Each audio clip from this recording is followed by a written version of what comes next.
we have got to get off the Doomsday Machine Express. Got to make sure that people know that even simple acts of kindness are actually on the rise and not on the decrease. RWB. We came to make a change. Hi, everyone. Welcome to How to Not Lose Your Shit. I'm Katie Paris, the founder of Red Wine and Blue. And I'm LaFonda Cousin, a part-time yoga instructor, self-care advocate, and the chief people officer here at Red Wine and Blue. Okay, so today we're joined by Holli Holliday. She is the president of Sisters Lead, Sisters Vote, and the co-convener of Win with Black Women. If that sounds familiar, that's because they are the ones who held that virtual call in 2024 to support Kamala Harris's presidential campaign. And more than 44,000 women got on this Zoom call, and they raised $1.5 million in just 3 hours. It inspired so many similar calls, right? So like the Zoom calls raising money for Kamala Harris became a thing. There was the white women for Harris answer the call one. There was the white dudes for Harris. There was like everything. And Win with Black Women was the original. It was the trendsetter. Yep. It became a whole thing, you know? Holli is just such a pioneer, you know? And in the midst of all that, she's just one of these people who feels like she's never losing her shit, you know? Like she it always feels grounded, always feels focused, centered, you know, in no way like kind of like, oh, kumbaya, just like zen. Like she is getting it done, bringing everyone with her. But in the midst of it, she just never feels chaotic. She's so focused. And every time, it's not just every time I talk to Holli, literally every time I even text with Holli, it brings my heart rate down. She feels like she just has it all sort of figured out, right? She's got the joy and she's got the courage and she's just got it figured out. The way to just balance the hard stuff and how to make it feel like it's all going to be okay. Yeah. And that's a really difficult thing to do, but she does it in a way that makes it just feel not only powerful, but also easy. And I don't know how she makes it feel. I don't either because it feels like, oh, wait, okay, then I'm sort of from talking to her supposed to feel like, okay, I can relax. But I don't ever feel like, oh, she let me off the hook. I always feel more like focused and ready. And yet at the same time, my heart rate is down. You do still feel like there's work to do. You still feel like you want to join a call. You still want to do the work. But you feel like she's just someone you can go to figure out what that balance is. And we know, like, the reason why that balance is so important is because we know we do our best work if we are feeling grounded. Yeah. And so it's like, God, she's just modeling that so beautifully. The part of the interview that really just like kind of hit me in the gut, like in a really good way, was where she pointed out, and I think this is part of it. I just feel like she's constantly like, again, calling in, but like in a way where you don't even feel like you're being like called out or in or anything. You just feel like you're like feeling it, you know? And where she said, you know, it is so important for us to have these uncomfortable conversations, to not avoid the tough topics, because it is the things that we avoid that get exploited. Like, oh, don't talk about race. That's not polite. Okay, well then, you know, then racism is just going to get worse and it's going to bite us. Yep. You know, or things around gender politics, but really anything. You know, like let's just avoid anything. that. Religion, yeah, anything in politics. Like, let's just avoid that. It's too uncomfortable. Maybe if we avoid it, it'll go away, and we can just pretend none of this is happening. And if you just look at whether as she said, that's not just like the history of America. That is your relationship with your child, with your spouse, like with your family, with your siblings, with your everybody, your friends. If you avoid it, it is the thing that is going to cause a rift. Yeah. And it's like, just as in terms of our relationships in our personal lives, as with the country, when we do that hard work of confronting it, which is not fun, is definitely uncomfortable, you know, that's your heart rate is going to go up going into those conversations. But damn it, if not every single time when it's all said and done, if you're not in a better place because of the healing. Yeah.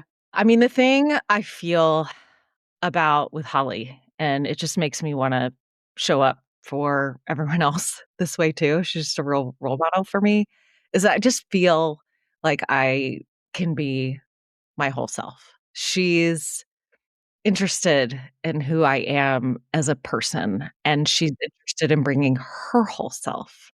And what that creates then is a sense of connection, that creates a sense of trust. And from there, the possibilities become limitless. I really feel like everybody needs to know who Holly Holliday is. Absolutely. I mean, a lot of people do, obviously. Mhm. You know, she talks to thousands of women every week, but I just think more women, more white women need to know who she is. Mhm. And, oh man, she is not only bringing the inspiration, but she brings the facts too when it comes to electability of Black women. You Mhm. know, I think that I have not shared with anyone the basic facts from her report and had them not be surprised. Yeah. Like the fact that it's not just that Black women are getting elected in cities, y'all. It's not just that they're getting elected in districts that are 90% or, you know, majority Black. They're getting elected even in the places, like she said, there are only 1% Mhm. Black voters. And she got to the why behind that too. Mhm. You know, Black women's power in terms of relationship builders, networkers, their natural networks that they are existing in and building those leadership skills in non-traditional ways. Yeah.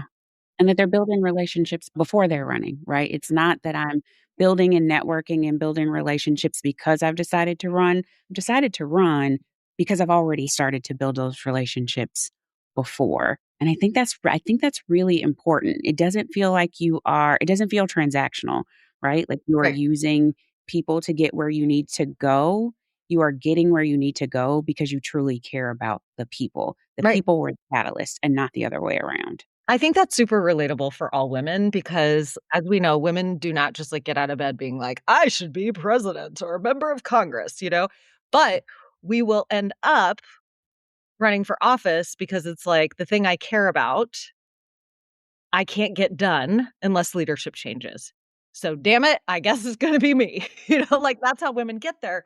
But also the process of getting there prepares her. Mhm. And Mhm. I think that we as women need to recognize how that life path is such amazing preparation for leading. We're already leading in so many different capacities. And so, you know, adding running for office being one more way in which we show up for our communities.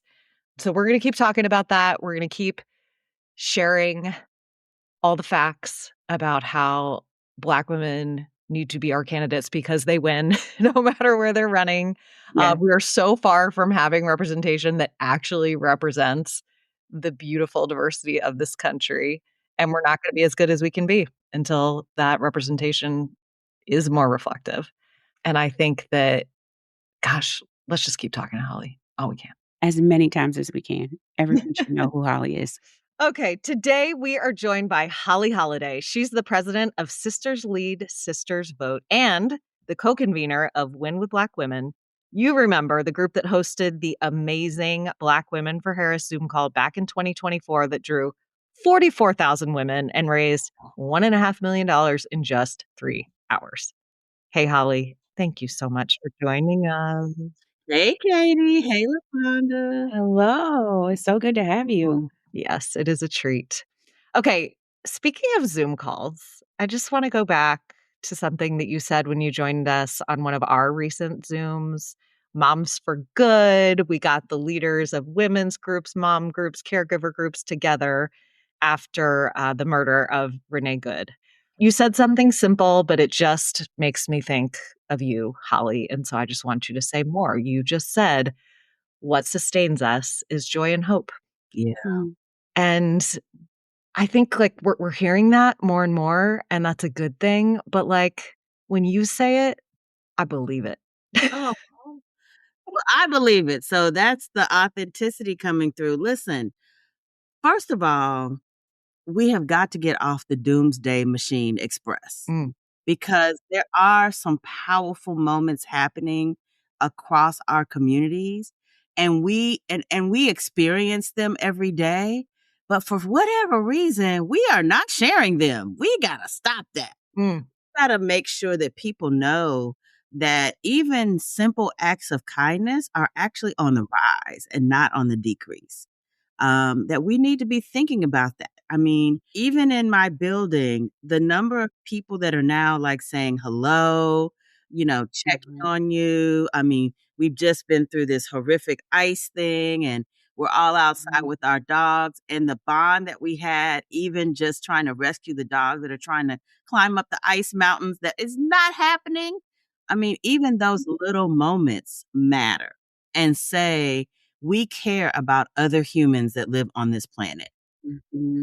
Our brains are wired, right, to focus on the doom, to focus on the threats, the scary, the negative, right? We can hear a room full of compliments and one person says something nasty and that's all we can think about and lose sleep over at night. How do you, do you have a different operating system, Holly? Like, how do you override?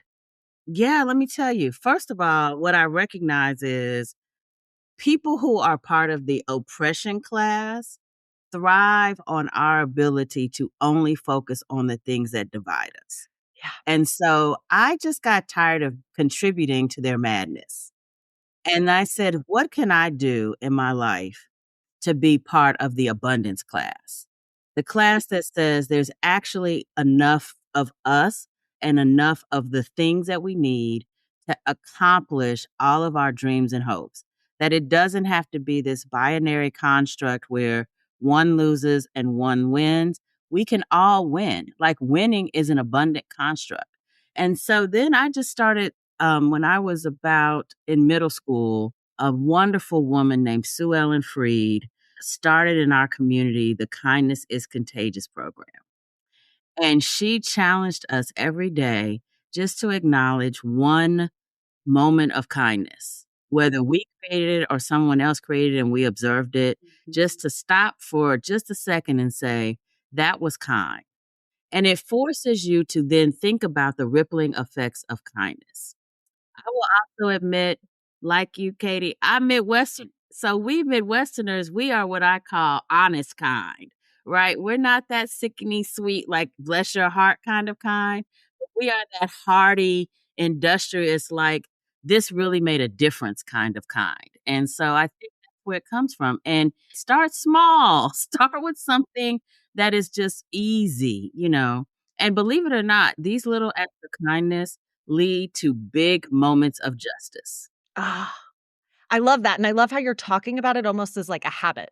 Like, you don't form habits by all of a sudden being like, I'm going to, do yoga every single day from zero, right? It's that once. It's that Good luck. going with a friend. It's like, it's that habit formation. I love thinking about looking for the kindness and the hope and the joy that way too. I think that sometimes in these moments, you feel like everything is so out of control, so chaotic, so heavy that you almost feel a sense of guilt in finding joy in things. Like, you're supposed to find joy. Joy is how you take the next step. Joy is how Yeah. you keep going every day. If everything feels heavy, you will not want to wake up in the morning. You will not want to get out of bed and take the next step. You will not want to keep going. You have to find some joy in life. Think about the movies and Mhm. mention your favorite drama. Mhm. It has all the plot twists and the turns.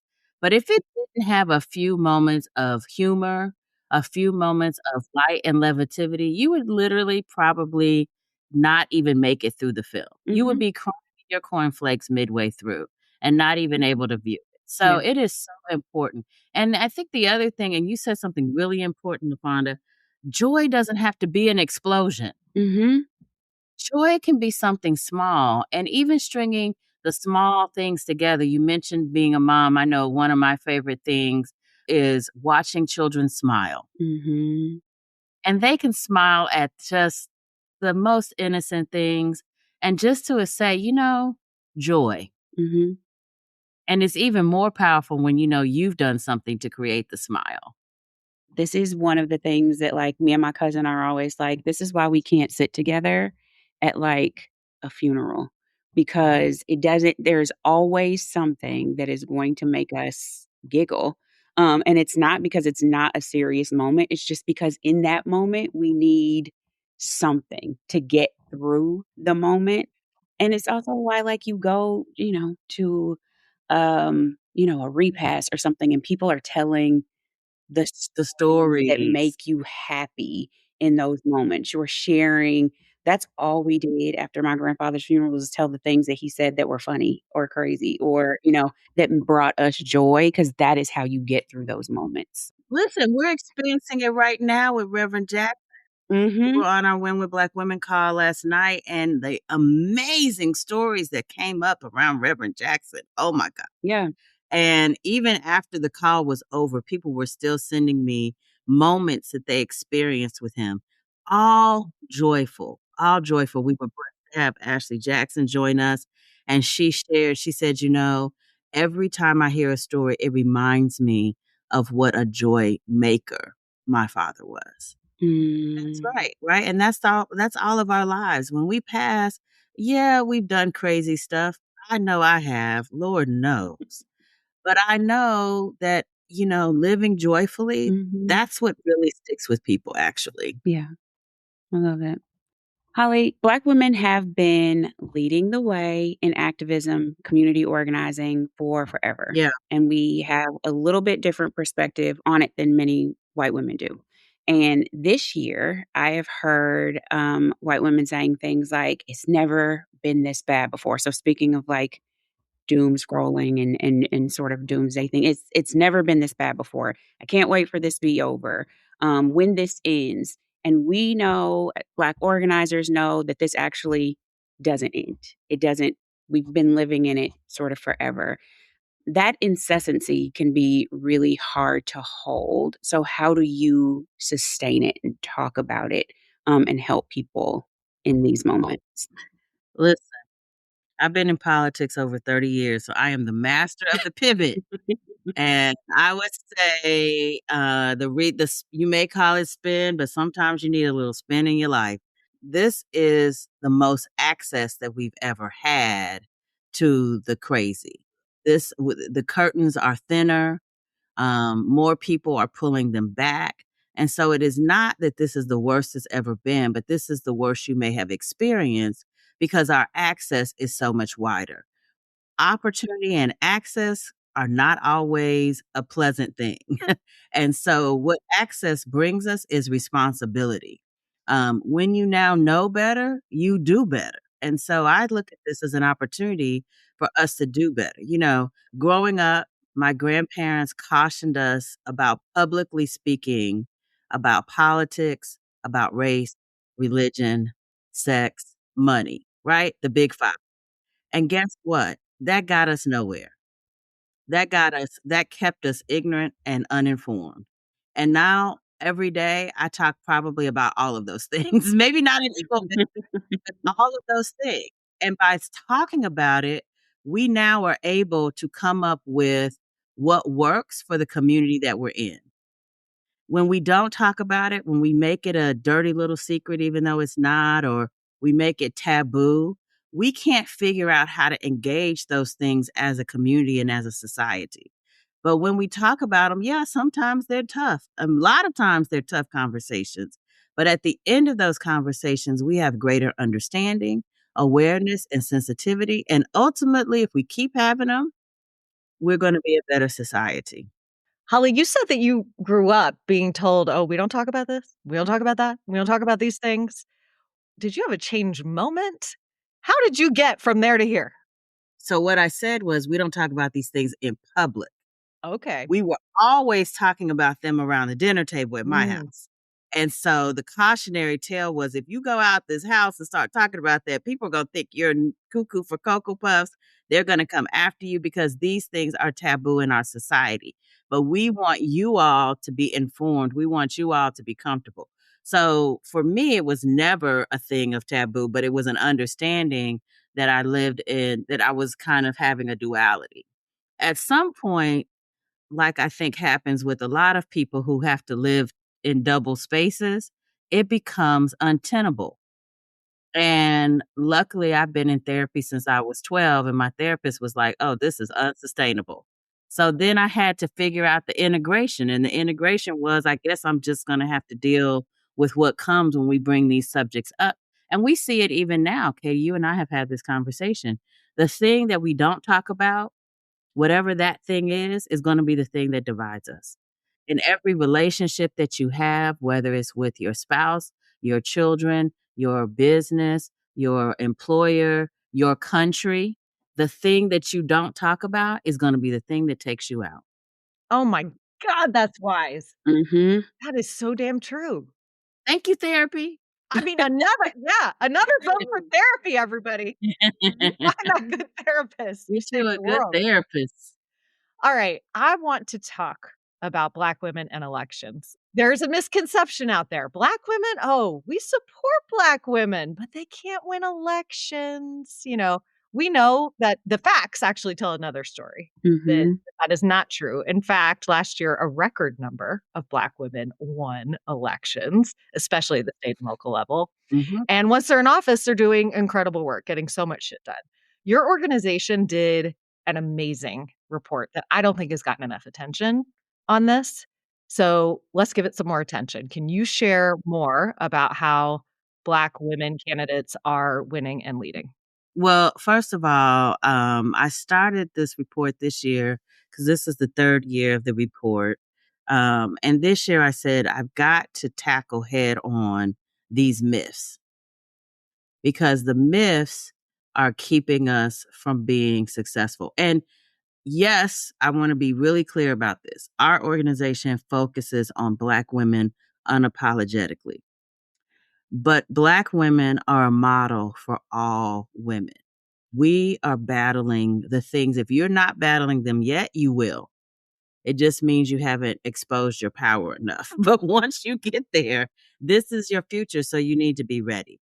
So, one of the myths, as you just pointed out, is Black women can't win if they're not in majority Black voter districts, which is what all of this redistricting stuff is about, not, in keeping and dividing our representation and marginalization. But guess what? Last year, and in fact, years previously, we've been tracking an interesting trend, and it is Black women win everywhere.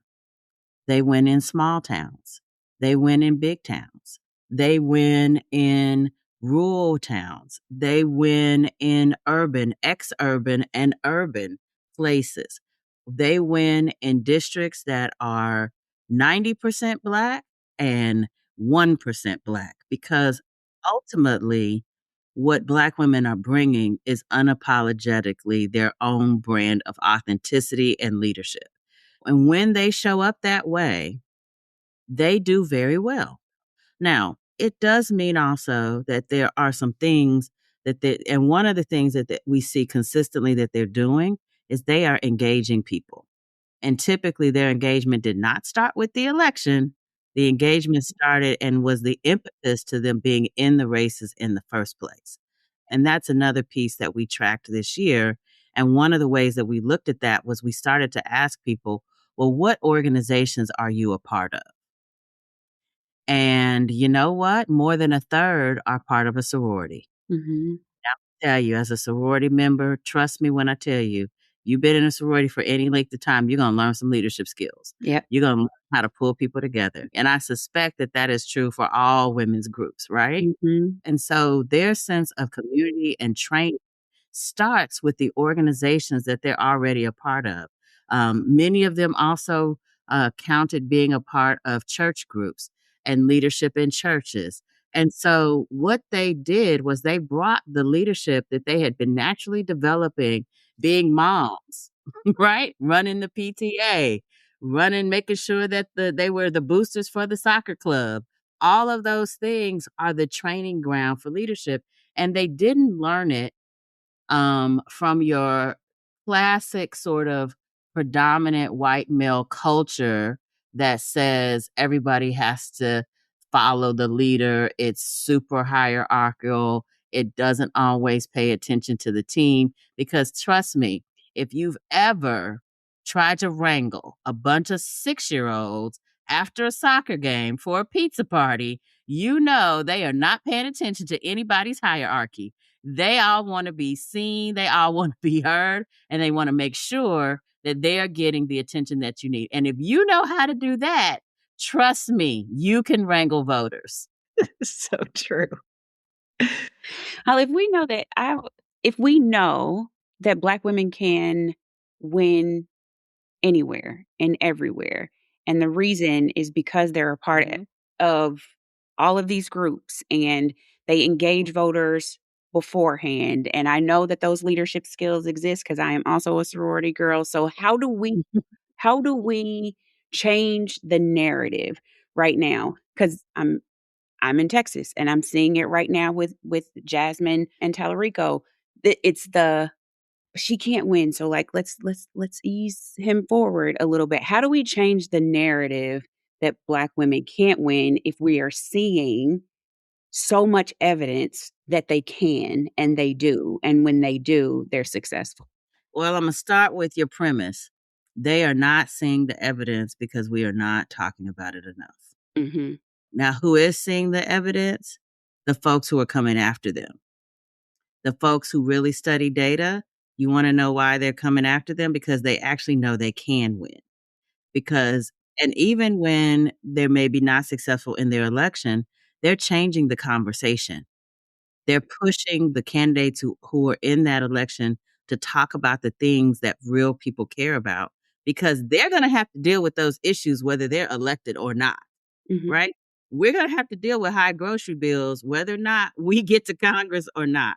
We're going to have to deal with poor traffic conditions whether or not we make it on the city council or not, because we run on the things that matter to people. And so we have that kind of different approach because we have to deal with the fallout of those things in real time. And that resonates.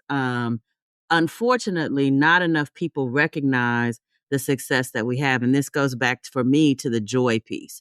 We have to trumpet from the mountaintops how many folks we have that are taking the leadership interest in them. Even if they don't win, we need to say their names. We need folks to understand who they are and that they have a contribution to make. And when they do win, we need to celebrate it loudly.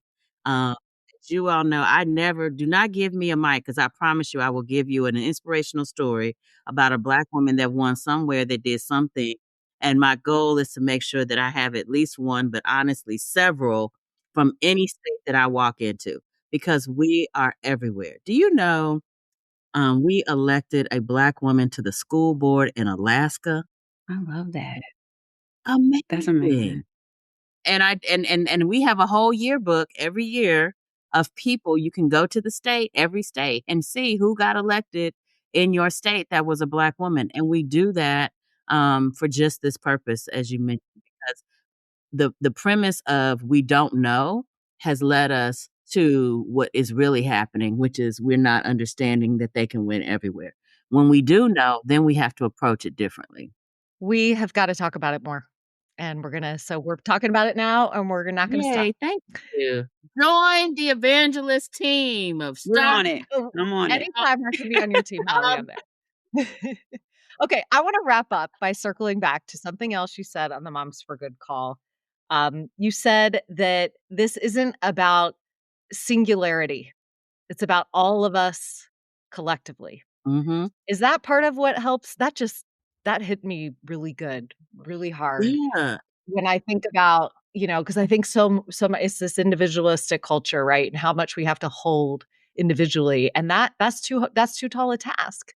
And you had a reframe there. Is that part of what helps you not lose your shit? Because I feel like if I can get there more consistently throughout my day, that could help me too. How do we make sure that we stay focused on community when there are so many forces trying to keep us focused just on me, myself, and I? We cannot live on this planet by ourselves. As a singular unit, we have a lot of power, but not enough to really even manage our whole situation. I mean, as much as the self-sufficiency movement is rising, even in a self-sufficiency mod, it requires other people to help do certain things, and God bless the people who have all the talents and dig into them. I wish I was you, but I'm not. So I have to deal with the blessings that I have been given. And I say this, we know that it takes a team to survive and to live. But imagine if our goal was to thrive. How many more people would we want on the team? I run a legacy business. I'm a third generation attorney. And I went to a conference once with a whole bunch of very wealthy white guys. And this was really an epiphany for me. And I realized that they were all doing business together. They perpetuate the bootstrap myth because they know that you can't actually thrive that way.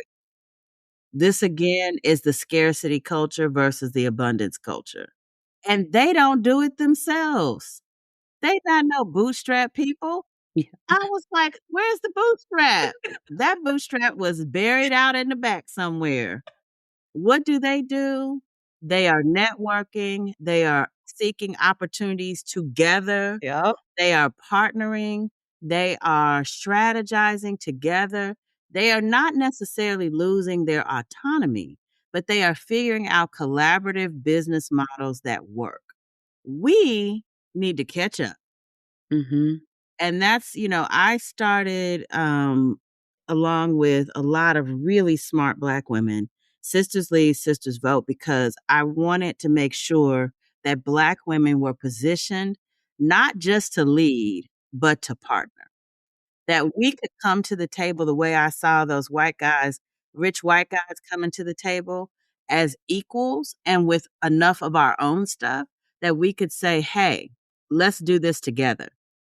Let's figure out what parts you can bring and what part I can bring.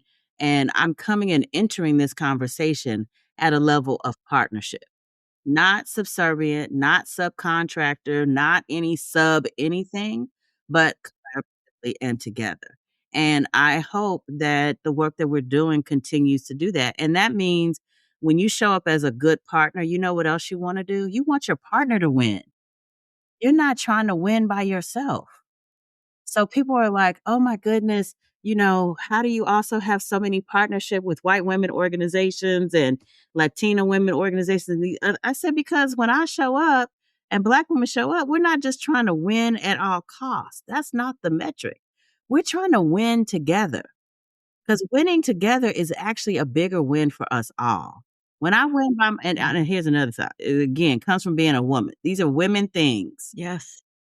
When women make money, we got to take care of the kids. We got to make sure the bills are paid. Our cousin has called us and they need some help. Our mom needs some help, whatever. So we know that us making it by ourselves is just a drain on us anyway. But if we actually make it so that our mom makes it, our cousin makes it, our friends make it, our kids make it, Yes. we actually have more money. We actually have more resources. We actually do more stuff because we haven't expended everything that we've captured as a single person on our network of members in our community. But when our whole community got stuff, girl, ooh. 100%. 100%. Oh, Holly, thank you for joining us today. Thank you for having me. Oh my gosh. It is so grounding to talk to you. It is just, my knuckles hurt a little bit from taking notes, but it's worth it. I've just been standing here with my hands clasped like this, like so much wisdom. Exactly. It's a shared wisdom of the group. And that's the main thing, right? Is that this is not just me spouting off whatever. This is a collection of very smart women gathering, share their thoughts together and to amplify them so that we're not hiding it anymore. We're talking. That's So right. everybody. Yeah. That's right. Even the hard things. Especially because if we don't, that's what they're going to divide us with. I love that. That's smart. All right. We're going to keep showing up for each other. Thank you for showing up for us today, Holly. We love you. How to Not Lose Your Shit is a podcast from Red Wine and Blue. It's hosted by Katie Paris and LaFonda Cousin and produced by Amy Thorstensen. To learn more about Red, Wine, and Blue, you can find us on social media, on the Red, Wine, and Blue app, or on our website at redwine.blue. Look around, there's something going down, but we're looking up. No matter how they try to take us down, we're gonna keep it up. We move with confidence, we're making a difference wherever we are. Good trouble is not too far. We've got the fire, we've got the grit, through the thick of it. So powerful we are. So powerful we are. So if you see us coming, just know we're making a change, and we're not running. No, we're not going away. We stand together and we can stop the rain. Just know that if we came to make a change. Make a change, make a change, make a change. Oh yes, we came to make a change. Make a change, make a change, make a change, make a change. Oh yes, we came to make a change. Together, side by side, troublemakers, heads held high. Oh, the journey may be long, but we still keep singing our song. So if you see us coming, just know we're making a change, and we're not running. No, we're not going away. We stand together, and we can stop the rain. Just know that if we came to make a change. If you see us coming, just know we're making a change, and we're not running. No, we're not going away. We stand together, and we can stop the rain. Just know that if we came to make a change. Make a change, make a change, make a change. Oh yes, we came to make a change. Make a change, make a change, make a change, make a change. Oh yes, we came to make a change. R-W-B. We came to make a change. R-W-B. We came to make a change.